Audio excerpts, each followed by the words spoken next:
नमस्कार दोस्तों, जय गुरु जी। कैसे हैं आप लोग? न्यूमरोलॉजी के इस नए वीडियो में आपका स्वागत है।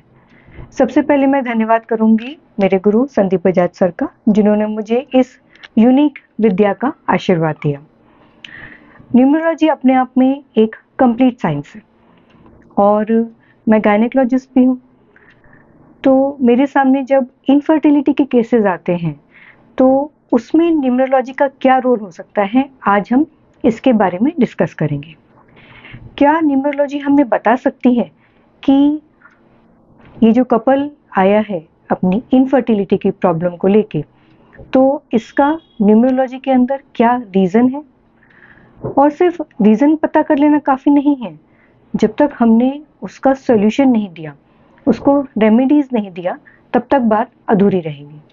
तो आइए आज चर्चा करते हैं इस विषय पर कि क्या न्यूमरोलॉजी इनफर्टिलिटी के ऊपर कुछ प्रकाश डाल सकती है। तो देखिए दोस्तों, न्यूमरोलॉजी में लोशो ग्रिड होती है और ड्राइवर और कंडक्टर होता है। सबसे इंपॉर्टेंट बात ये रहती है कि 6 नंबर का आना, 6 नंबर मतलब वीनस यानी कि शुक्राचार्य, यही 6 नंबर है दोस्तों जो कि आपको परिवार का सुख देता है, शादी कराता है और वंश वृद्धि भी कराता है। उसके बाद दूसरा नंबर आता है 3 नंबर। इसका भी ग्रिड में होना या फिर ड्राइवर या कंडक्टर की तरह से आना, ये आपको परिवार का आशीर्वाद देता है। और उसके बाद एक और नंबर बहुत इंपॉर्टेंट है, वो नंबर है नंबर 5। नंबर 5 मतलब कि बुध। नंबर 5 के बारे में न्यूमरोलॉजी में ये कहा जाता है कि जब ये नंबर 5 ग्रिड के बीचों बीच यानी कि ब्रह्म स्थान पे आ जाता है, चाहे वो ड्राइवर कंडक्टर की तरह से आए और चाहे वो लोशो ग्रिड के अंदर आए, तो वो बाकी नंबर्स की अगर वो मिसिंग भी हैं तो उनकी कमी को पूरा करना शुरू कर देता है। चाहे हमारे पास 6 मिसिंग भी हो, चाहे हमारे पास 3 मिसिंग भी हो, तभी भी 5 नंबर के आने से भी परिवार का आशीर्वाद मिलना शुरू हो जाता है। अभी सिर्फ इन नंबरों का आना हमारा काफी नहीं है, हमें ये भी देखना पड़ता है कि 6 और 3 के साथ क्या जो ड्राइवर कंडक्टर आ रहा है उसकी कंपैटिबिलिटी है। सिर्फ इतना ही नहीं, हमें ये भी देखना पड़ता है कि हस्बैंड की ग्रिड क्या कहती है। क्या हस्बैंड की ग्रिड में कुछ नॉन कंपैटिबल नंबर्स हैं, जैसे कि 6 के एनिमी नंबर्स में माना जाता है 3, 9 और 2। 3 के एनिमी नंबर्स में माना जाता है 6। 5 का दोस्तों कोई एनिमी नहीं होता, तो यहाँ पर ये ब्लेसिंग है। तो जब भी हम ग्रिड पढ़ते हैं तो हमेशा हस्बैंड और वाइफ दोनों की ग्रिड देखी जाती है। दोनों के अंदर ये 3 नंबर 6, 3 और 5 ये अवेलेबल है क्या? किसकी ग्रिड में अवेलेबल है, किसकी ग्रिड में मिसिंग है, किस कॉम्बिनेशन में आ रहे हैं, कंपैटिबिलिटी के साथ में आ रहे हैं या नॉन कंपैटिबिलिटी के साथ में आ रहे हैं। ये जब पूरा एनालिसिस हमारे सामने आता है तब हमें समझ में आता है कि इनफर्टिलिटी की प्रॉब्लम कहाँ से आ रही है। क्या फीमेल फैक्टर की तरफ से आ रही है, मेल की तरफ से आ रही है, दोनों की तरफ से आ रही है, ये भी समझता है। और एक और चीज़ बहुत इंपॉर्टेंट होती है, वो है पर्सनल ईयर। पर्सनल ईयर भी डेट ऑफ बर्थ से ही निकाला जाता है। पर्सनल ईयर कैसे निकाला जाता है ये देखने के लिए आप मेरे पुराने वीडियोस देख सकते हैं। पर्सनल ईयर जब 1, 5, 6 या 3 आता है तब ये परिवार का आशीर्वाद देके जाता है। अगेन इसके अंदर देखना होता है कि हस्बैंड का पर्सनल ईयर क्या चल रहा है, वाइफ का पर्सनल ईयर क्या चल रहा है, दोनों की कंपैटिबिलिटी क्या चल रही है ड्राइवर या कंडक्टर के साथ में।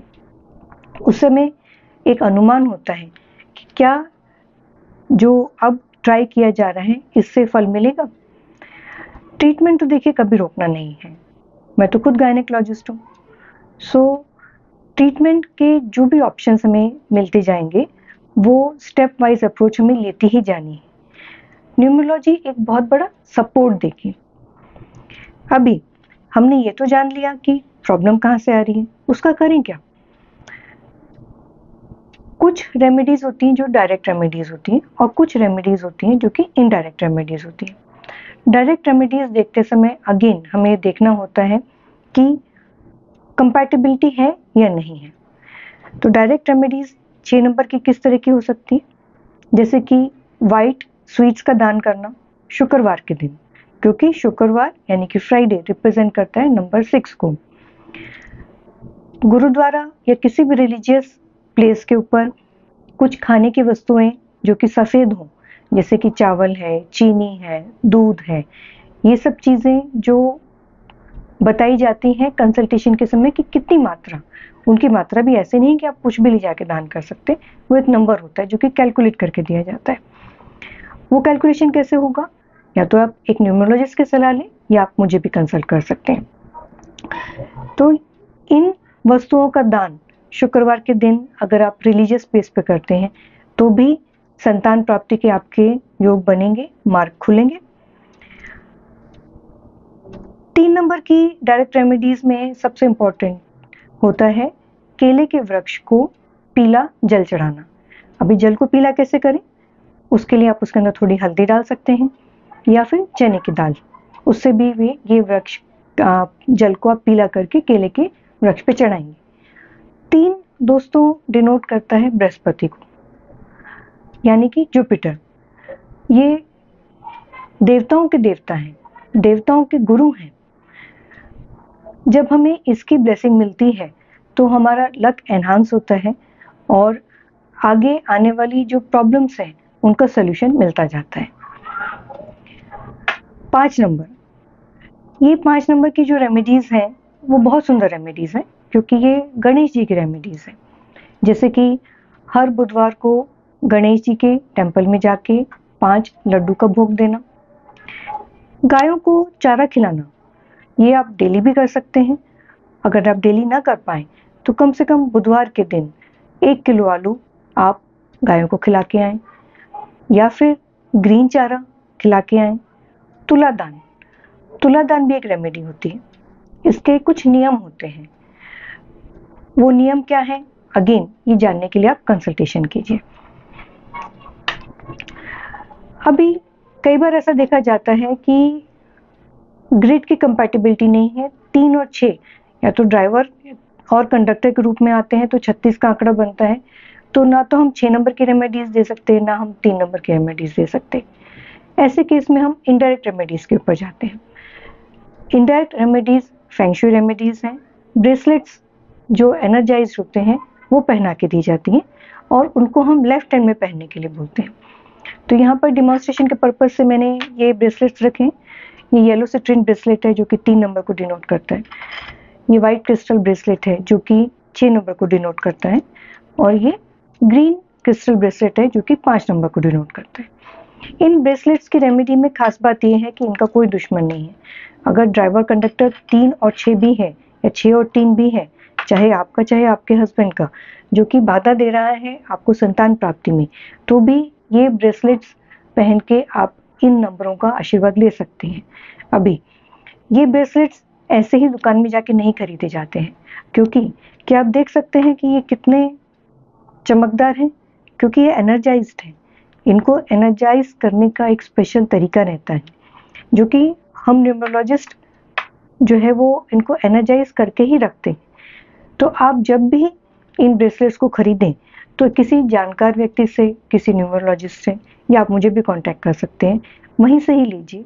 और जो दिन आपको बताया गया है, कभी कभी हम ब्रेसलेट्स संडे को पहनने को बोलते हैं, कभी वेडनेसडे को पहनने को बोलते हैं, कभी फ्राइडे को पहनने को बोलते हैं, तो वो आपकी ग्रिड देख के एनालिसिस करके ही आपको सलाह दी जाती है। ये जनरल सलाह नहीं है।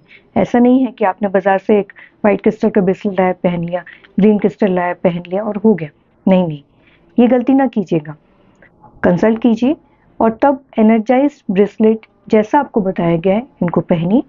और इनको किस तरह से पहनना है, इनको पीरियोडिकली कैसे एनर्जाइज करते रहना है, ये भी सब बातें समझ के लीजिए। तो दोस्तों, इनफर्टिलिटी का एनालिसिस न्यूमरोलॉजी में हो सकता है।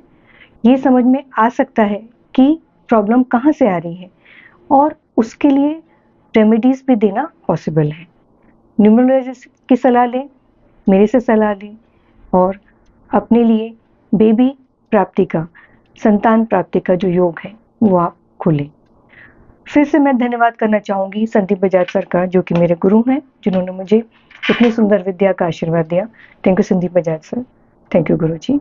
जय गुरु जी।